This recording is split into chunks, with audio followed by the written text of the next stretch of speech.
Hello, perverts, liberals, and people with libertarian in their name. All three of us that I'm aware of, but there's probably more. MikeLibertarian here. Krazie 316's latest video starts off looking like another Republican hit piece against liberalism. I would have left this one alone and allowed liberals to defend themselves, but he spends a great deal of the video talking about homosexuality in relation to the law, among other pondersome statements that I want to address. For someone who would get so offended if I did not address every last point that he makes, and accuses me of going off topic when I do, having followed even his red herrings, Krazie 316 once again forwards this inherently flawed qualifications argument without even mentioning that I even addressed it at all in the video I just made like a week ago. For those who are of the hearing or mentally impaired, I'll do so again. First, in no way does Hubris 316 explain how the contractor versus employee metaphor is applicable to heterosexuals and homosexuals. I mean, are heterosexuals supposed to be the boss and homosexuals are the employees? Is that what he wants to say? Secondly, he does not say how homosexuals are disqualified. He only contends that they are. And lastly, he does not expressly state by what authority homosexuals are disqualified, and we are left to assume one of two things.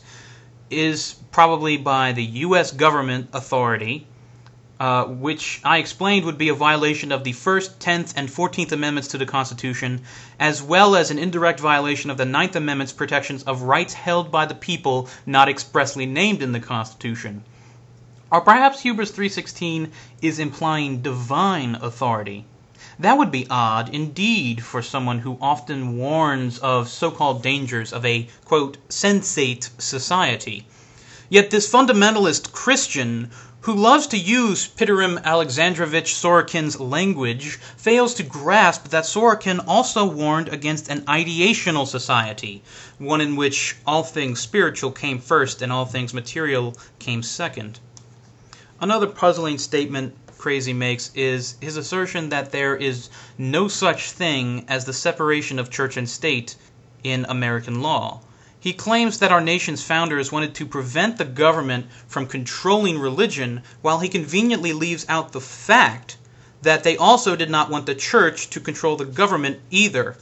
Let us now take a look at the very beginning of the First Amendment of the U.S. Constitution, which states, Congress shall make no law respecting an establishment of religion or prohibiting the free exercise thereof. Constitutional scholars recognize two clauses to this statement. First being the Establishment Clause, which means we will not have a state religion, we will not have an official religion, and we therefore cannot be a Christian nation. Secondly is the Free Exercise Clause, which is very important because it means we can exercise any religion we want. We are free to exercise any religion or not exercise any religion at all. If it is still unclear to you, that is when we refer to the personal writings of the founders, like when Thomas Jefferson said that there will be a wall of separation between the church and the state. Or take, for example, the Treaty of Tripoli, which said in no uncertain terms in Article 11, as the government of the United States of America is not in any sense founded on the Christian religion, as it has in itself no character of enmity against the laws, religion, or tranquility of Mussulmen, and as the said states never entered into any war or act of hostility against any Mohammedan nation, it is declared by the parties that no pretext arising from religious opinions shall ever produce an interruption of the harmony existing between the two countries, the second country being the Regency of Algiers, the Barbary states. The last thing I want to touch upon is this gross misunderstanding of the political science arena held by Krazie 316 and a few of his friends, the mistaken belief that I am a liberal. I would have thought that the name alone would have cleared up any confusion, but apparently there are certain individuals who are still stuck in an us versus them mentality. Take a look at this grid. take note, most importantly of all, how libertarian is not one and the same with liberalism. Thank you. Have a nice day.